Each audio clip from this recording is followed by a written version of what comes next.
ამ ირაკლი გოგოლაძეს მოусმენთ, რომელიც ციფრულ ტექნოლოგიებზე ისაუბრებს.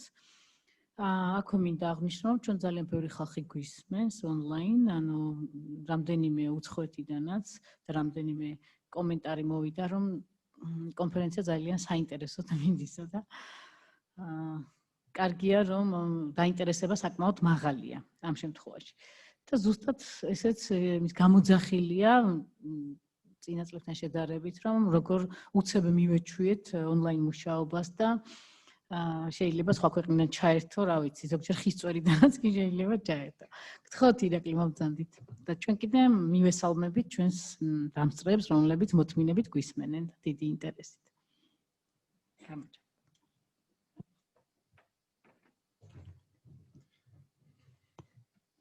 მოგესალმებით. მე ვარ ირაკლი გოგოლაძე, კომპანია INOS და ასევე საქართველოს ICT კლასტერის ერთ-ერთი დამფუძნებელი და ბორდის წევრი. ჩვენი ორგანიზაცია ICT კლასტერი დაახლოებით 2 წელია რაც დაფუძნდა და აქტიურად მუშაობთ ამ დარგის განვითარებაზე. რაც შეეხება კონკრეტულად დიჯიტალიზაციას ტურიზმის მიმართულებით, მინდა რომ მცირე ექსკურსი გავაკეთო ზოგადად რას ნიშნავს ციფრული ტრანსფორმაცია დღეს, როგორ ხედავთ ამას ჩვენ, ვინც ამ დარგში ვართ და როგორ ხედავს საზოგადოება.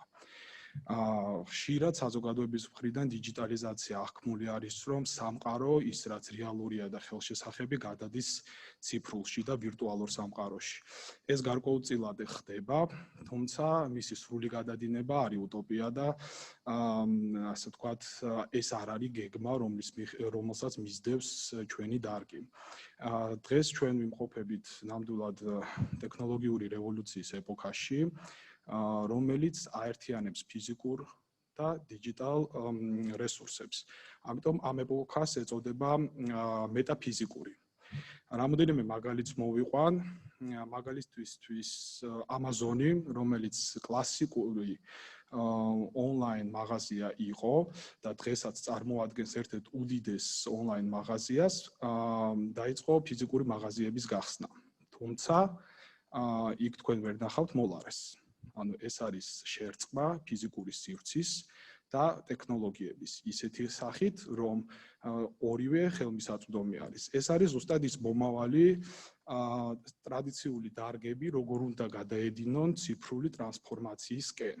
ასევე არის ტურიზმიც. მე მინდა რომ თქვენ შეხედოთ ტურიზმს არა დარგის გადმოსახედიდან, არამედ ციფრული ტრანსფორმაციის გადმოსახედიდან, ისე თუ როგორც ჩვენი დარგი შეხედავდა თქვენს მიმართულებას. ანუ რა თქმა უნდა, ძალიან მნიშვნელოვანი არის ისეთი აპლიკაციების შექმნა, როგორც არის Travel Guide. და რა თქმა უნდა, ის ვებგვერდები, ყველა ის სპიკერი, რომელმაც დღეს გამოვიდა და ეს ტრენდები, ტენდენციები მოგვიყვა, ეს არის აბსოლუტურად მნიშვნელოვანი ციფრული მარკეტინგიც ყველაფერი, თუმცა თუ ჩვენ გამოვიყენებთ მხოლოდ იმ შესაძლებლობებს, რომელიც სამყაროში არსებობს, მაშინ ჩვენ მხოლოდ იმის მიმდევრები ვიქნებით, რაც არის. და იმ დიდი ინოვატორების მორჩენილ ნამცეცებზე გავივლით, ესე რომ ვთქვათ. აქედან გამომდინარე, ჩვენ უნდა ვიყოთ უფრო მეტად თამამები და უნდა შევძლოთ ახალი იდეების გენერაცია, ტრანსფორმაცია ტურიზმის ისეთი სახით, რომ ტურისტისთვის არა მხოლოდ სასიამოვნო იყოს ქართული კერძების დაგემოვნება და ქართული ბუნებით ან ძეგლებით თქმობა, არამედ იყოს კომფორტული აქ მისთვის ყოფნა. დღეს ვითარდება ერთ-ერთი საინტერესო მიმართულება არის ვირტუალური ტურები.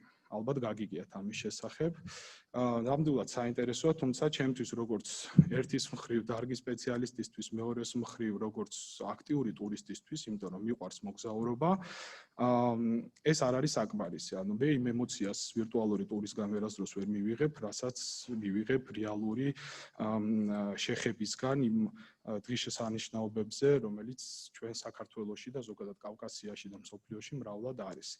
ეს შეიძლება იყოს კარგი ინსტრუმენტი მარკეტინგისთვის. რომ გაყიდოთ ის ტურები, დაანახოთ მათ პერსპექტივა ტურისტებს, თუ რას იხილავენ ამ რეგიონში ჩამოსვლით და რა შეგრძნებები შეიძლება მათ გაუჩნდეთ ამ ტურის შეძენით. ასევე მინდა გავამახვილოთ თქვენი ყურადღება, რომ ეს აპლიკაციები, რომელიც სხვადასხვა ცალ-ცალკე სივრცეებში არის, ძალიან კარგია.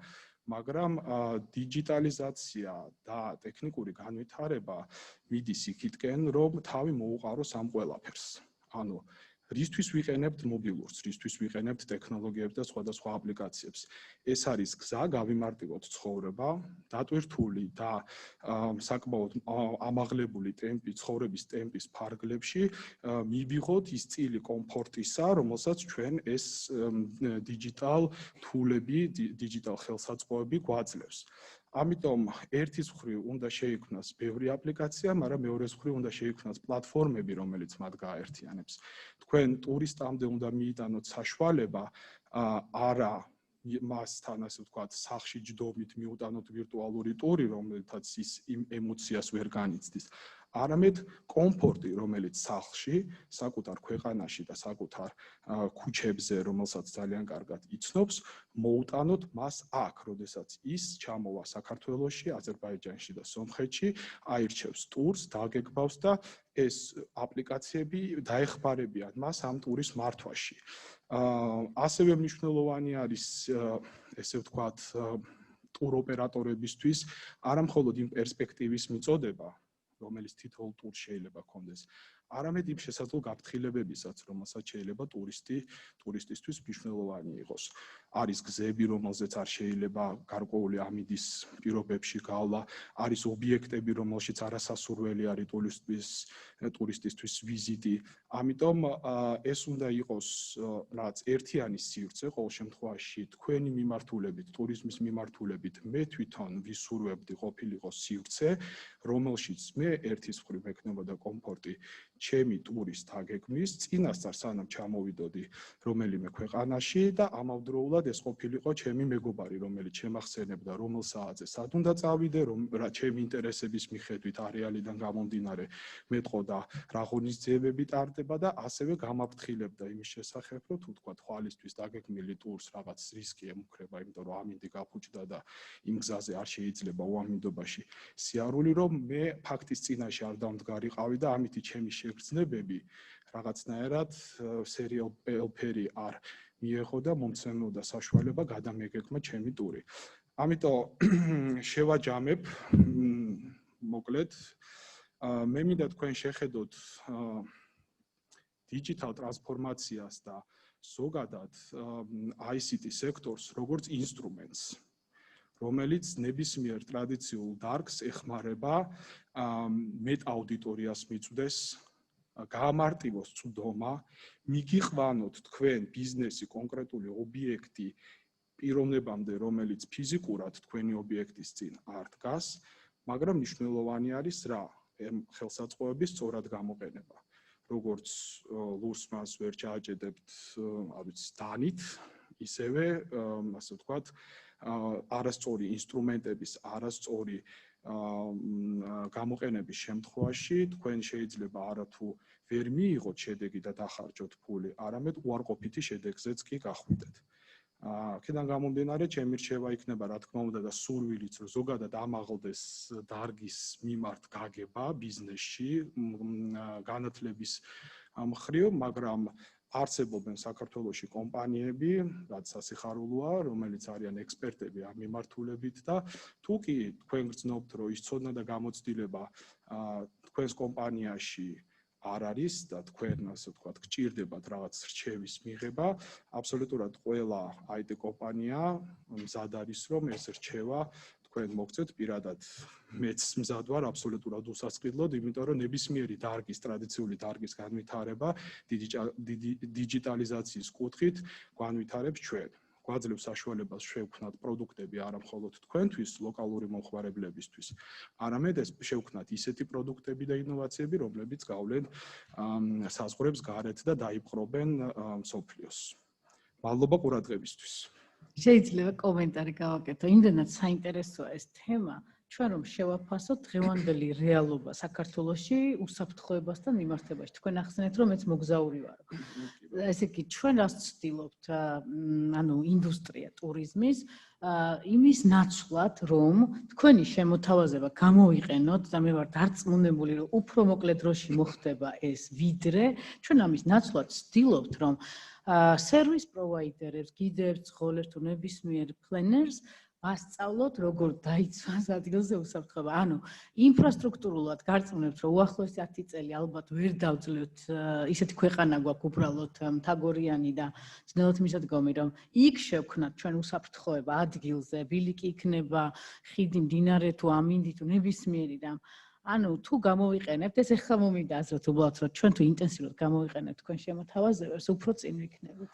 კი ბატონო, ანუ იცით რა არის ზუსტად რაც ვახსენე, რომ შერწყმა სხვადასხვა ინფორმაციის იწვევს აბსოლუტურად ახალი ინფორმაციის გაჩენას, არის ეს. თქვენ გაქვთ ერთის მხრივ მარშრუტები. არსებობს მეორეს მხრივ ამინდის პროგნოზი. მესამეს მხრივ არსებობს სახელმწიფოში სტატისტიკა, რომელ ბილიკებზე და რა გზებზე რა ამინჩი ღირს მოძრაობა და არხის. ხო, ამის აპდეიტი არ ხდება არსად, მე მგონი რაღაცა ამაში მდგომარეობს ზუსტად პრობლემა, ანუ ნახეთ, როდესაც შეიქმნება პროდუქტი, რომლის გამოყენებაშიც ვიღაცა ფულს გადაიხდის, ეს უკვე არის ბიზნესი და ბიზნესი აუცილებელია, რომ იყოს დააპდეიტებული.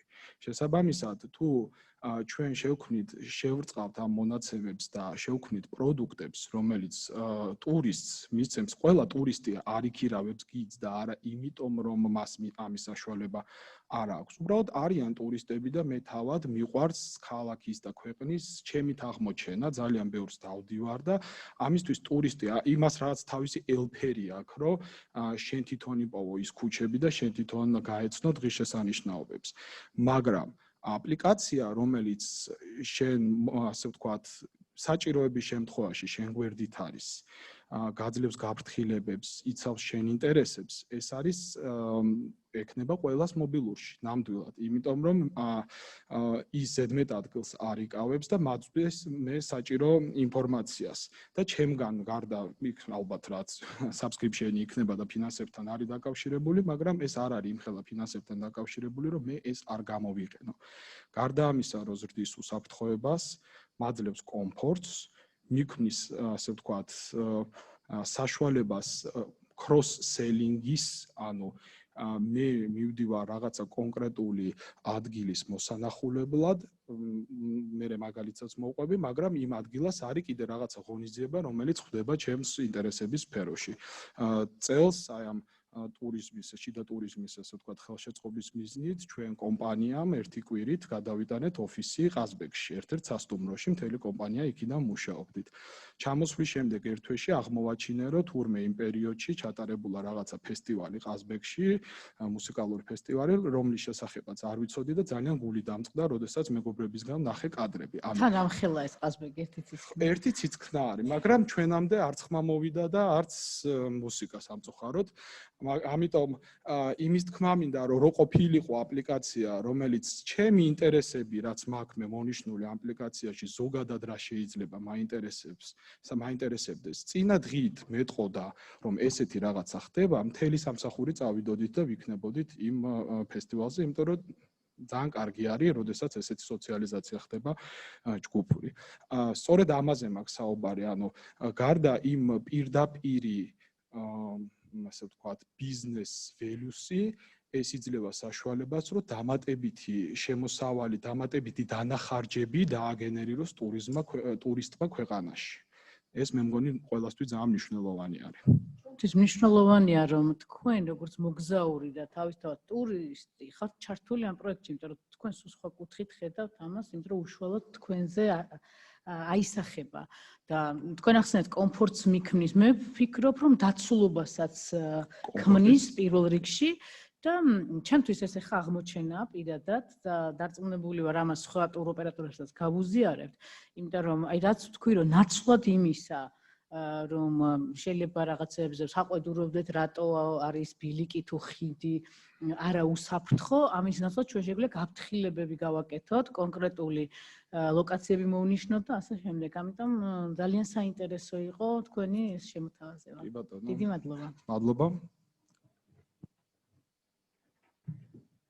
ყველა პრეზენტატორს, გამომსვლელს დამწრე საზოგადოებას ძალიან დიდი მადლობა მინდა გადაუხადო, ძალიან საინტერესო იყო, მე ვფიქრობ და დადგა შეკითხვების დროც და მე მგონი ანა დამეხმარება დარბაზთან ურთიერთობაში, თუ აქვს ჩანიშნული შეკითხვები, გთხოვთ დაასახელოთ უფრო ვისი მისამართით ისმება შეკითხვა, რომ ადეკვატური პასუხები გაქცენ.